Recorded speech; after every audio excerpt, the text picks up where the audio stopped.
तो यूक्रेन और रूस के बीच युद्ध के आज 18 दिन पूरे हो चुके हैं। रूस की सेना लगातार यूक्रेन के इलाकों पर हमले कर रही है। वहीं दूसरी ओर अमेरिका समेत तमाम पश्चिमी देश यूक्रेन की मदद कर रहे हैं। लेकिन इन सब चीजों के बीच रूस ने अमेरिका को खुली चेतावनी दी है। रूस के उप विदेश मंत्री ने यूक्रेन में हथियार भेजने पर बुरे नतीजे भुगतने की चेतावनी दी है।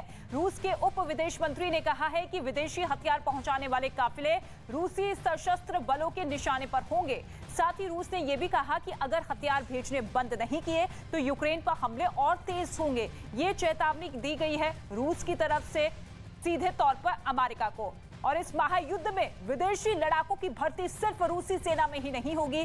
ज़ेलेंस्की की अपील के बाद यूक्रेन के कई पड़ोसी मुल्क अपने नागरिकों को यूक्रेन जाकर रूस के खिलाफ जंग में शामिल होने की अनुमति दे चुके हैं। अमेरिकी अखबार वॉल स्ट्रीट जर्नल में छपी एक खबर के मुताबिक रूस और सीरियाई सरकार के बीच काफी अच्छे संबंध हैं। सीरिया की सरकार को भी पुतिन का सीधा समर्थन हासिल है। इसके अलावा सीरियाई लड़ाके शहरी लड़ाई लड़ने में माहिर माने जाते हैं। सीरियाई लड़ाकों को शहर के अंदर घुसकर जंग लड़ने का अनुभव भी है। लिहाजा पुतिन सीरियाई लड़ाकों को रूसी सेना में शामिल करना चाहते हैं। सीरियाई लड़ाकों के जरिए राष्ट्रपति पुतिन कीव समेत दूसरे यूक्रेनी शहरों पर कब्जा करना चाहते हैं। राष्ट्रपति पुतिन के नए फरमान के बाद यूक्रेन के राष्ट्रपति वोलोदिमीर ज़ेलेंस्की ने रूस को एक जिद्दी दुश्मन करार देते हुए कहा कि वो अब इस जंग में सीरिया के किराए के कातिलों को शामिल कर रहा है। इसके अलावा उन्होंने अपने देशवासियों से जंग जीतने के लिए एकजुट होकर लड़ने की अपील की। Жодного відсотка своєї свободи.